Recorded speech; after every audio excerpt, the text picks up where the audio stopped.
Have you ever looked in the mirror post-divorce, even pre-divorce, and found that you didn't recognize yourself? Have you looked in that reflection gazing back at you and thought, I don't recognize anything of the person staring back at me? I'm hoping to encourage today.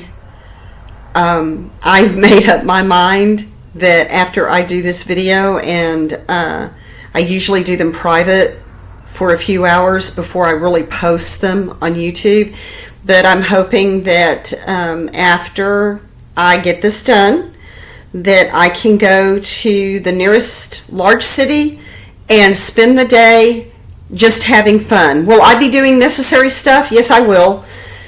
But among the things that I would like to do that I want to make fun, it's necessary, but it can also be fun, and that's shopping for a new pair of shoes. I do have sandals for the coming spring. However, I like to maintain a pair of closed-toed shoes as well. And it's been a long time since I've been in a position to think about having to do something necessary like that, but enjoy it at the same time. Buying shoes is something that I had forgotten I enjoy doing. And so I'm determined to make this day as fun as possible. I got dressed up, put on a full face of makeup, which I rarely do. The only time I ever put on a full face of makeup anymore is to do these videos.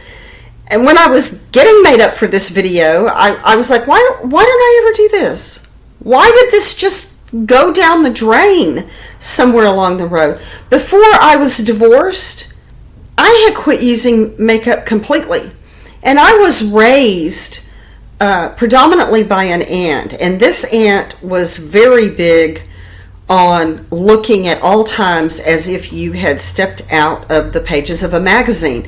Your hair had to be just so, every hair in place, every drop of makeup perfectly applied. And she was big on skin protection, so she insisted that her daughter and I wear makeup at all times. She was like, most people think that makeup is not good for your skin. That's not true, because it protects it. So we were brought up to look just so at all times.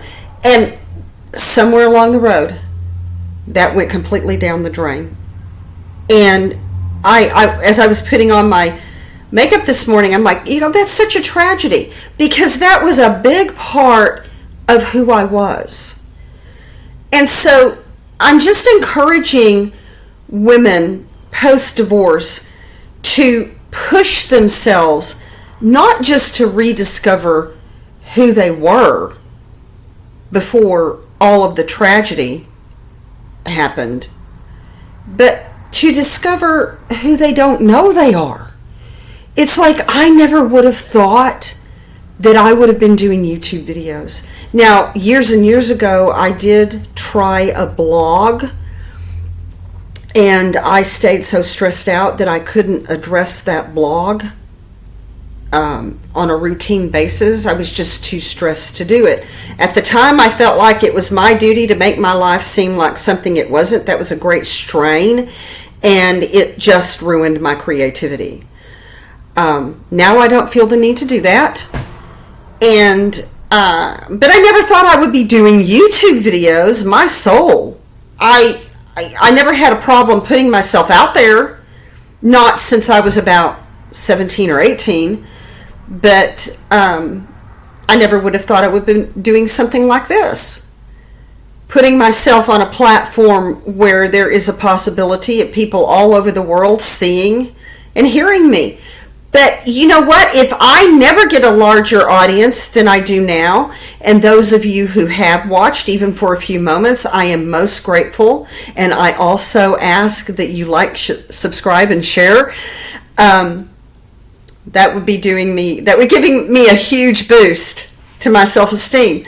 But try new things. Make yourself try new things. And possibly on this stage of your journey, you're not ready to do that. You're not ready to even listen to this, and that's fine.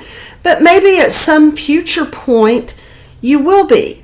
Because I never will forget when I, post-divorce, made the decision to take a day trip back to the city where I was raised. And I had to make myself do it. I had to make myself make the decision to do it.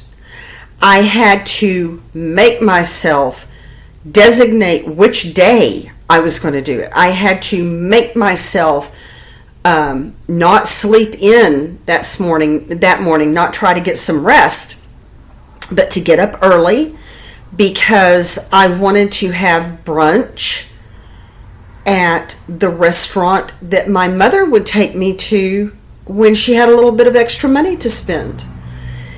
She loved to take me to have breakfast at this place. Well, that would have been a little bit hard, not living in that city. I'm a few hours away. However, I had to make myself push into all of those decisions and all of the actions that were necessary in order to do this. It wasn't a spontaneous decision on my part. It was actually kind of laborious. But once I got there, oh my, I had so much fun. At the time, I was working at the hospital on transport with all of the teens and 20-somethings. And when I was telling them about this, they were all looking at me kind of cross-eyed, and they're like, by yourself? You're going to do this by yourself? And my response was, yes, by myself. Because I have gotten to a place in my life where I completely reject the premise that in order to have fun doing something like this, you have to be with somebody else. You don't have to share with someone else in order to have a good time. You can have a good time all by your little self. And my experience of marriage is that you're a lot better doing it alone. You're a lot better off. You don't have the constant anxiety of making this other person happy and making sure that they have a good time and that things don't blow up in your face. So once I got there, I was just having so much fun. So my prayer is that now that God has put me in a much easier financial position, that I can just take a day or maybe even a long weekend every 3 or 4 months and do something like this. There's another town that my mother used to take me to, again, several hours away, but she would take me there for long weekends and we would have a blast. Now, my mother was not really a mother figure. My mother was more of like a friend, like a peer. She could be very childlike, and she was not a motherly person. And there were qualities about her that, I'll just be quite frank, I did not like. And the feeling was mutual. We never really liked each other, but we loved each other. Now, I know that sounds like an oxymoron, but this is a very real thing. You can love somebody that you don't necessarily like. And all you have to do to know that is to look at marriage. But we could have fun together. Nevertheless, we could put aside our little niggling differences and our little personality and character clashes, and we could get out there and we could have a blast. So during this first trip back to the city where I was raised, I went to the Botanic Gardens, and the first thing that I did was I sought out the magnolia tree that she used to have picnics under. And that was so healing for me. That tree was still there 2 years ago, and yes, it's changed a lot since then, but it's still in the exact same place. And things like this can be very healing. And if you're not in a place where you want to hear this, much less do it right now, that's fine. But maybe if you get to a place where you are, you would want to listen to my going on and on about not only rediscovering who you were, but discovering for the first time who you really are. Because I can almost guarantee that any Christian woman who has been through this is going to find that she is somebody, in fact, somebody totally different than she believed she was. So that's what I'm going to try to do today. I'm going to try to maybe do a couple of things today that I've never done before. I'm looking forward to this, and it's making me look forward to even more new experiences on my own, by my little self. Because I've said this before, and I'm going to say it again. I think that this is probably my new soapbox that I'll be standing on for a while. I believe that for Christian women, divorce is all about return to thy first love. Because when you're divorced, you're so alone. And even if you're fortunate enough, blessed enough that, you know, your family's supporting you in this and they're in with you for the long haul, even though that's happening, even if your church is being understanding about it, you're still so alone. You're still so alone because nobody really knows what you're going through unless they've been through it themselves, and then they really don't know because they're not you.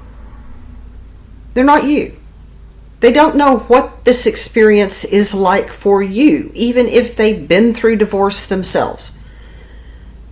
So I just encourage you, return to thy first love, because he wants to be alone with you. This is the challenging thing. For me, the aloneness almost drove me insane. But I believe truly that that's what God wants. He wants to be alone with you. And he wants to cultivate the qualities that he has placed in you that have been dormant, perhaps for decades. And I just encourage you to embrace that. If you're not in that place on your journey right now, I guarantee you that if you will lay yourself open to that, at some point you will be. This may not be what you want to hear right now. It was not something I wanted to hear for a couple of years. But I'm here now, and I'm happy I'm here now.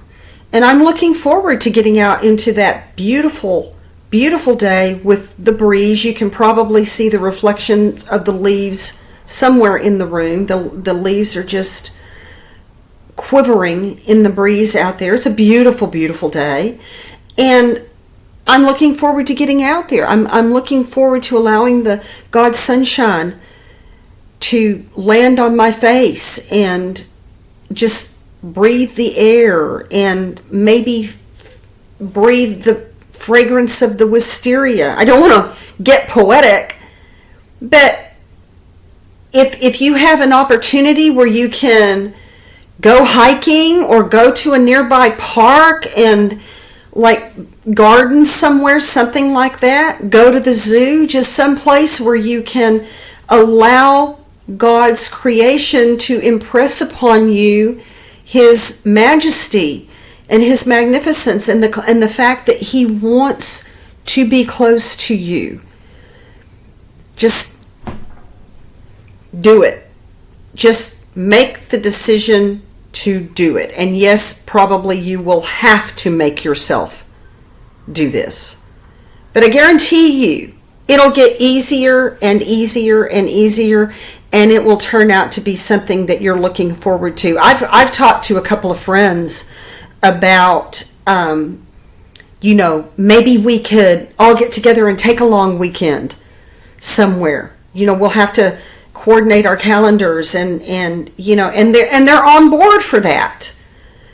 And when you're first recovering from divorce, this is not something that you want to consider.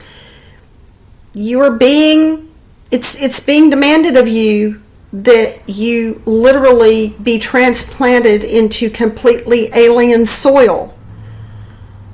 But I guarantee you, dear Christian, you are going to flourish, and the happiness will return. So today, again, I'm going to encourage you to do exactly that. Get out there, soak up God's creation, discover who you really are in the Lord Jesus Christ. Take that adventure. Travel down that strange road, because God is with his people.